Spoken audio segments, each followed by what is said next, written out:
The Phillies are interested in a Jesus Luzardo extension, but how much would that cost and would it be worth it? We discuss it on today's episode.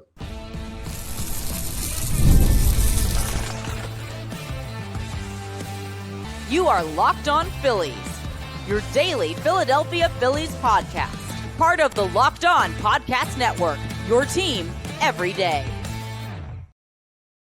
Yes, this is Locked On Phillies. I'm your host, Connor Thomas. Thank you so much for joining us today. We come to you as part of the Locked On Podcast Network, your team every day. We're also now the number one sports podcast network, and Locked On Phillies is your number one place for daily, Monday through Friday, Philadelphia Phillies content. You might know me for some of my other work in the sports talk space. I've been on air over at 97.5 The Fanatic doing sports talk radio here in Philadelphia for over 6 years. I've been a credentialed Philadelphia Phillies media member for the past 4 seasons, and this is my 4th year as the host of Locked On Phillies. Today's episode is brought to you by FanDuel. If you want to be right in the middle of the action this season, visit FanDuel.com and place your NFL live bets all season long. The Phillies might be about to place a bet on Jesus Luzardo long-term. The 28-year-old has been said to have some interest on the part of the organization in a long-term extension. So should they do it? We'll look at history. And we'll look at the future. Got to look both directions, folks. Plus, Kyle Schwarber is apparently actually considering the Cincinnati Reds. But there's a major hangup for the Reds. And the Phillies do not have that same issue. So I'll tell you why. If Kyle Schwarber picks the Reds, we should be pretty darn upset. And then we'll wrap up with a look at Andrew Painter. It's like a pitcher sandwich in this one, where we talk pitcher, Schwarber, pitcher. I guess that would be a Schwarber sandwich. But anyway, Andrew Painter is not really getting as much excitement from fans these days. Are we missing something? Are we giving up on the kid? We'll discuss all of that. But let's start with Jesus Luzardo, because I haven't really touched on this yet this offseason. And it's something that's sneaky big for the Phillies to figure out as soon as possible. It is a gamble, and to me, it is one worth taking. He is 28 years old. And he has had some really strong stretches of pitching at the major league level. This past year was a career best year for Luzardo with the Phillies. He set a career high in innings, a career high in strikeouts. He was unbelievable. And that's with a couple of really rough performances in there where he was tipping pitches. But he's a guy that, while it seems like he can get rattled a little bit, has undeniable arm talent and was big time in the postseason for the Phillies against the Dodgers. If you look at this guy and his temperament, you just see another Phillies pitcher who's ready for big moments.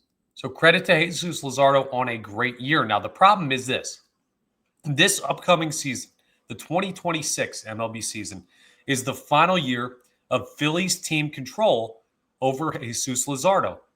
So the thought there is, if you're going to get an extension done, this is the time to do it.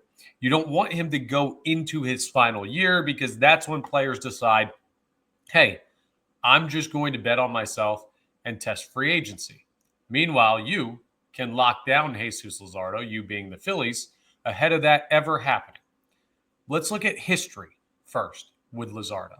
Not just what he did, but situations where this went poorly for the Philadelphia Phillies. They didn't make a competitive enough offer to Kyle Schwarber this past offseason. Because of that, they left themselves open to risk. What if he goes out and has a great year? Like, say, I don't know. I just could pick some numbers randomly. Second in MVP voting, 56 home runs, 132 RBIs, one of the best seasons in baseball. No, but that'll never happen, right? We'll just re-sign him after that. The Phillies cost themselves a lot of money by not getting a deal done with Kyle Schwarber ahead of the 2025 season. Now, I still think they re-sign him, and nobody expected Kyle Schwarber to have that type of year, but not making that move then cost you more money now. The price went up. The same thing happened, kind of, with Ranger Suárez, where last year in season, not 2025, but 2024, they decided to hand out a contract extension to Cristopher Sanchez, long-term deal. And because of that, Ranger Suárez went unextended. They didn't do it this past offseason. Cristopher Sanchez is now on an incredibly manageable deal. I want you to listen to this, right?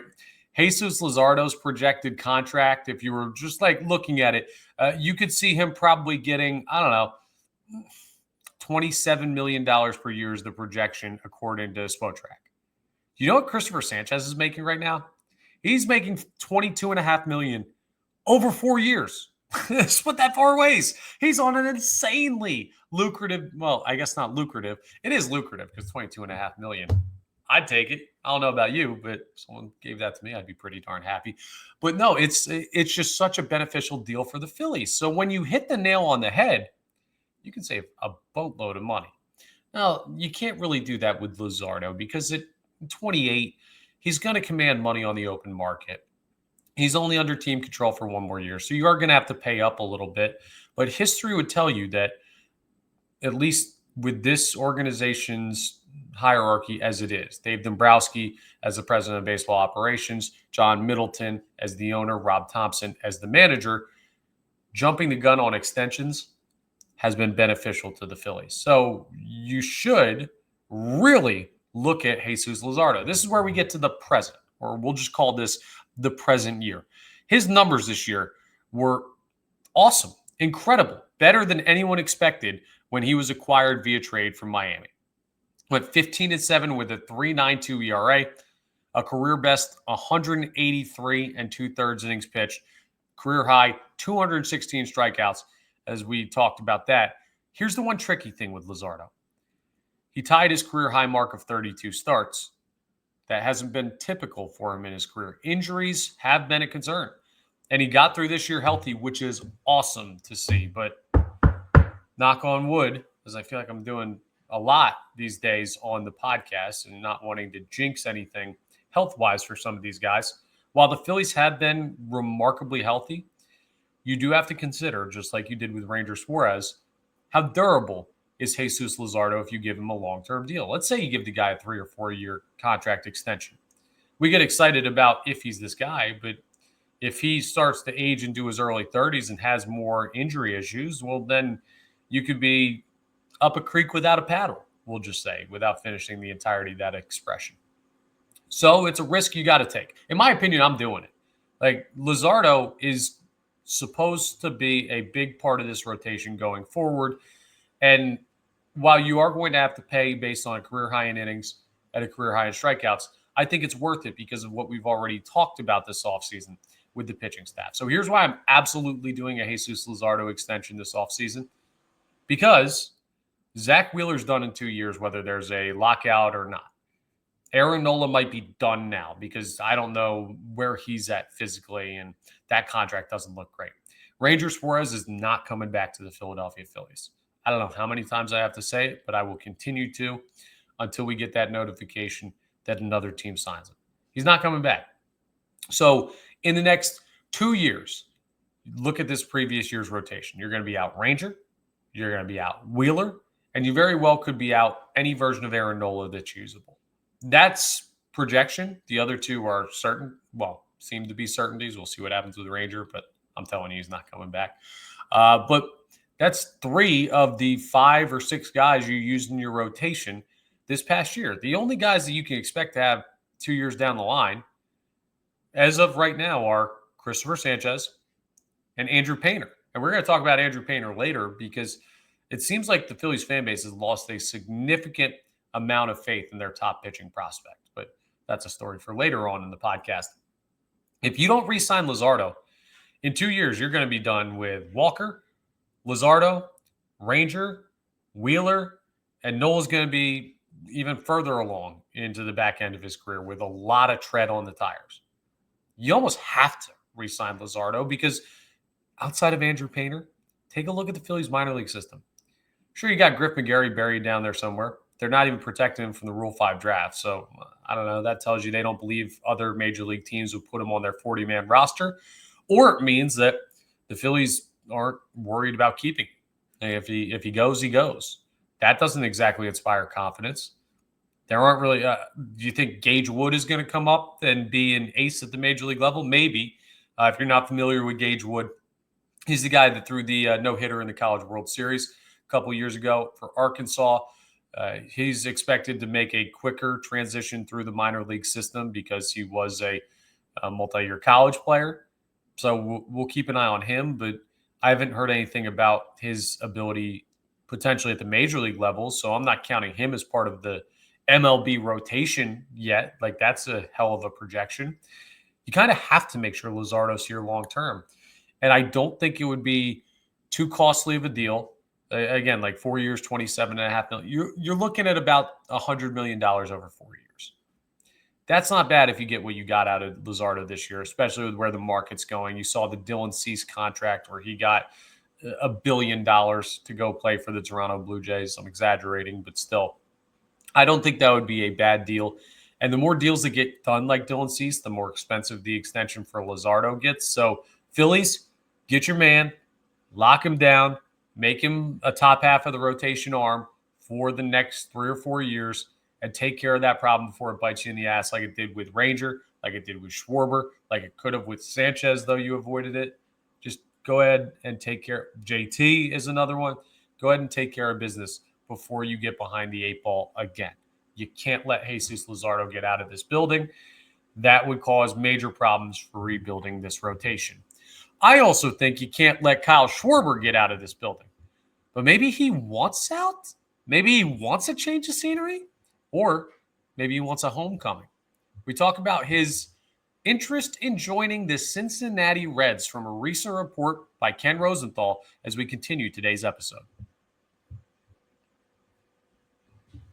Let's talk about FanDuel first, though, because NFL Sundays move fast. One big play, and suddenly everything in the game feels different. That's what makes live betting with FanDuel so exciting. You're not just watching the game. You're reacting to it in real time. With FanDuel, you can place bets as the action unfolds. Every drive, every momentum swing, every highlight moment. Let's say, for example, there's a team that is favored in the game, and their quarterback, who's like an MVP caliber player, throws a pick six. The scorer would say, hey, they're down 7 right now. But your gut feel would be, hey, they're still the better team. The momentum's all the other way for that other team. You might get really good odds on a live bet on that great quarterback and that great team to win. That's how you take advantage. Ahead of the game, they were heavy favorites.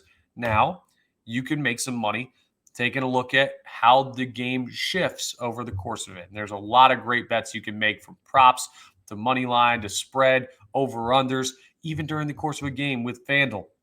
You got to go ahead and check it out. So if you want to be right in the middle of the action this season, visit FanDuel.com and place your NFL live bets all season long. FanDuel, the game moves fast, and so can you.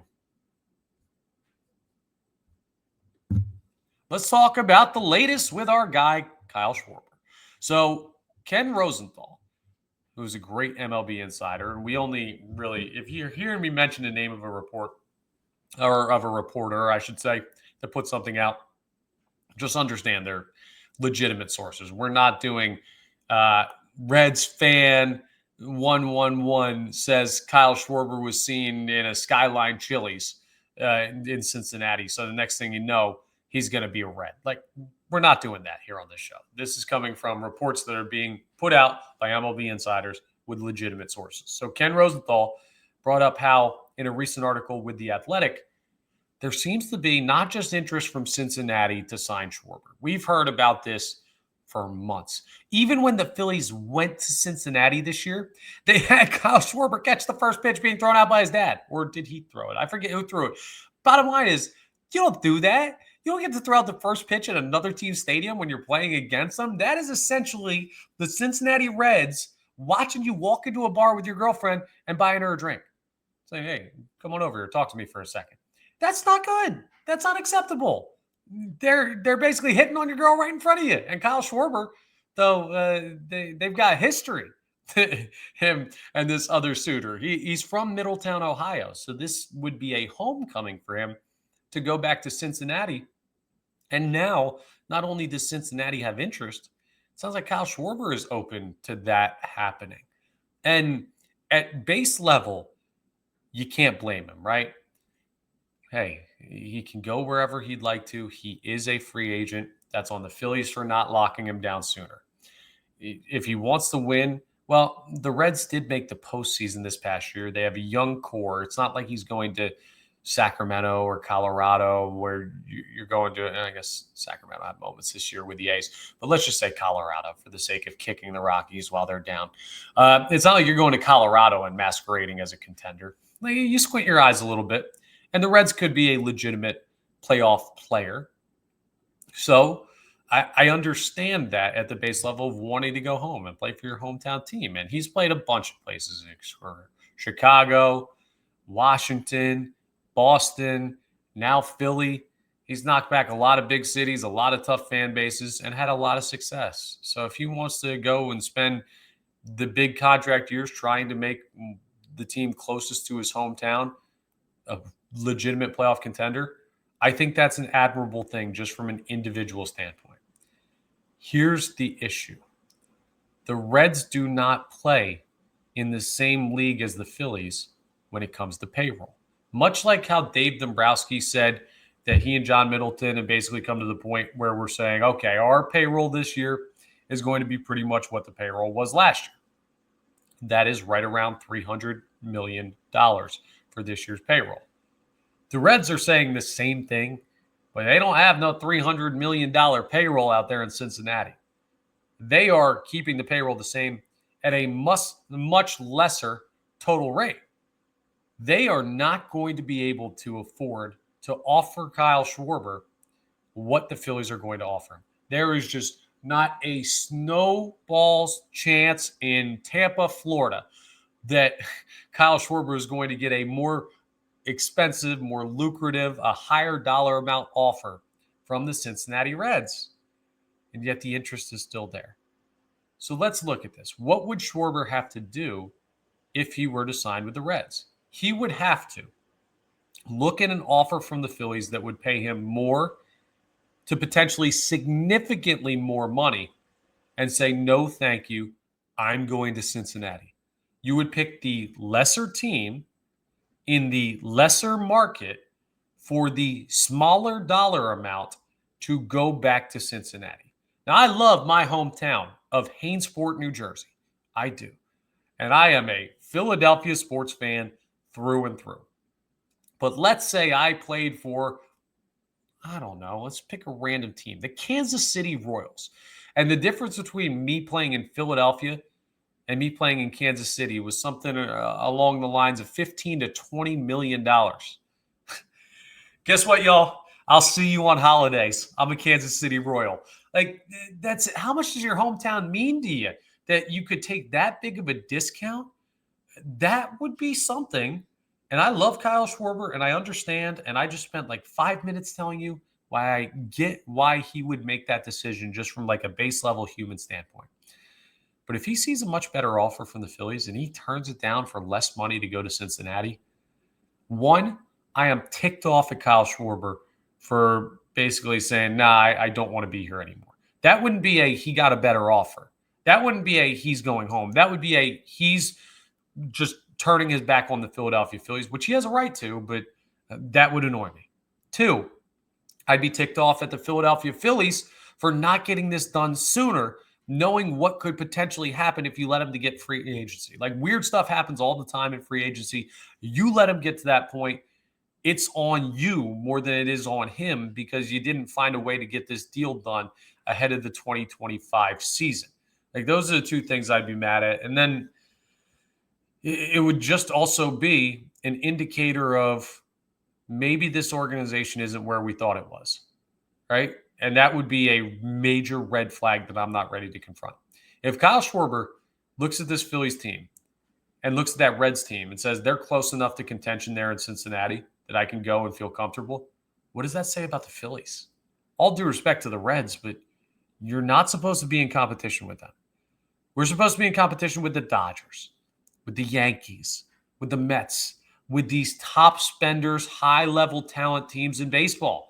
Not these mid-market teams out in middle America that can't outspend you but might steal your star player anyway. What does that say about the Phillies organization if Kyle Schwarber were to pick Cincinnati over Philadelphia?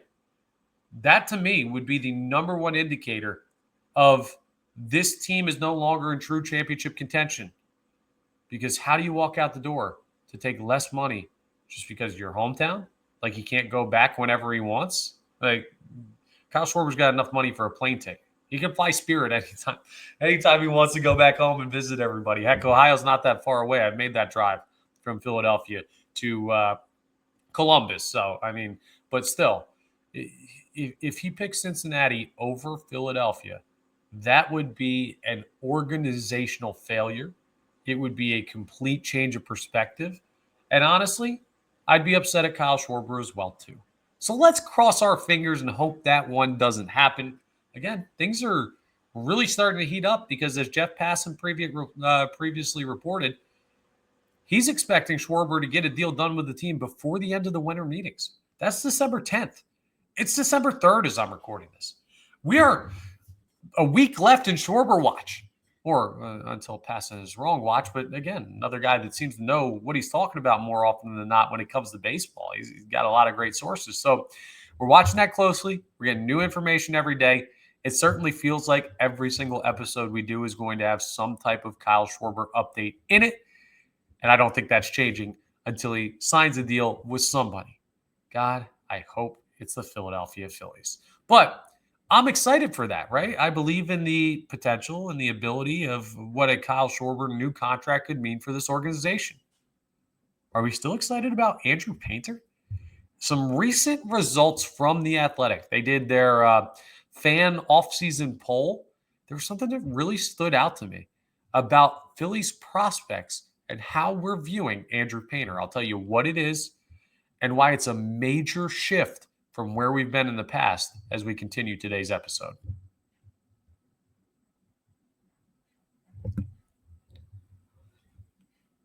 Before we get into Andrew Painter, I hope you have confidence in me to continue to give you great Philadelphia Phillies content day in and day out. And that's why I'd like for you to become part of our Everydayers Club. Checking out Locked On Phillies day in and day out, Monday through Friday. Great content. You can subscribe to the YouTube to do that. It's free and easy to subscribe. You just hit the subscribe button. Who knew that's what that button did? And it'll just get you notifications when new episodes are posted. It doesn't cost you anything. It takes 2 seconds to do, but that way you just know when our content pops up. You don't miss any of the big news that the Phillies are facing this offseason. If you can't watch the episodes on YouTube, you can listen just like a normal podcast anywhere else. We are available wherever you get your podcasts. I would just ask that you rate and review if you're listening in podcast form. But I appreciate everybody who's been joining us. I did get a really cool moment, and I just got to get a shout out to my guy, AJ. He tagged me on something on Instagram. I was like, I've never taken a picture with him. I know him because he plays in a softball league that I'm in.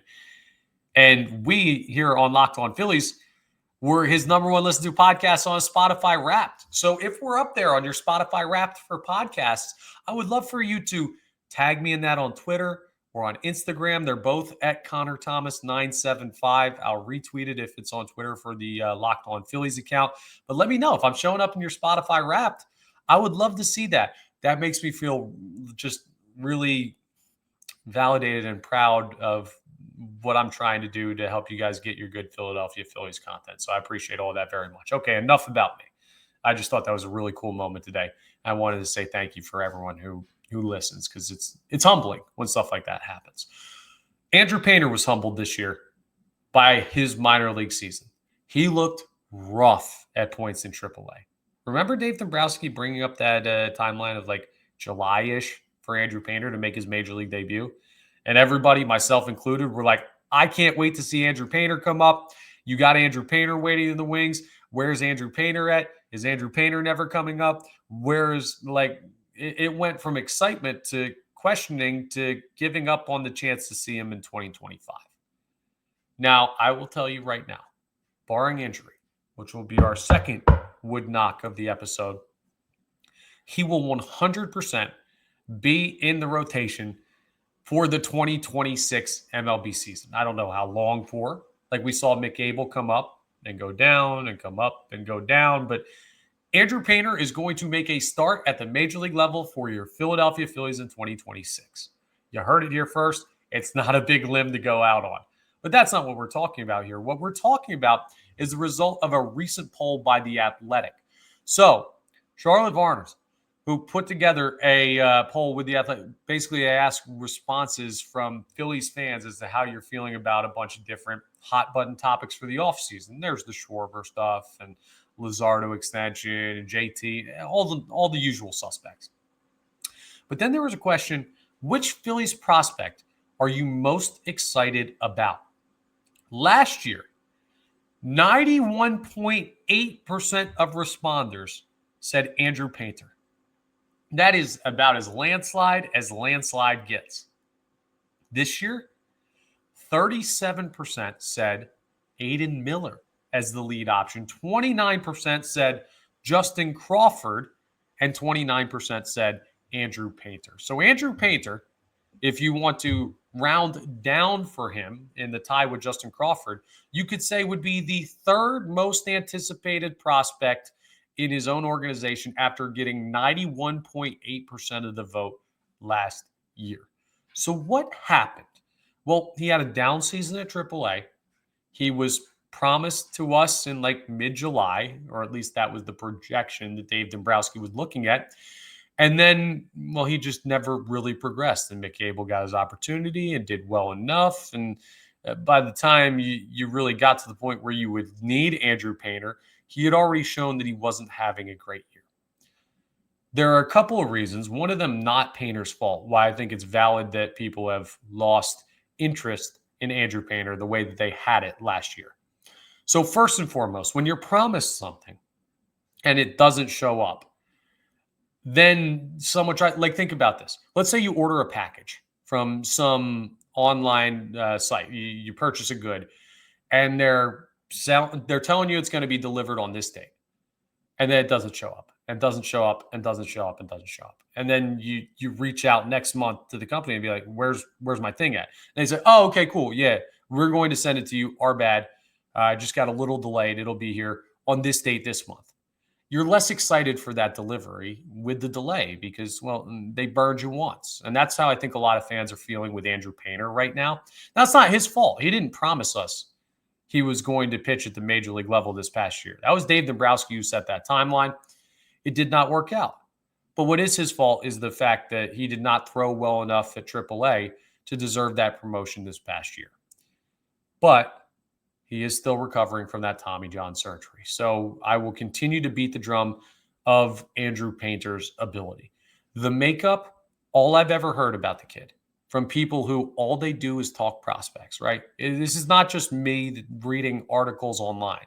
This is me talking to and interviewing people who handle baseball scouting and focus on the minor leagues as much, if not more, than the major leagues.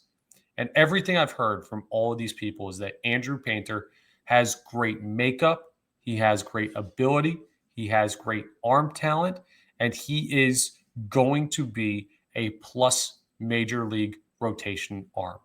Now, is that an ace? I don't know. Is that top 2 or 3 in the rotation? Possibly, right?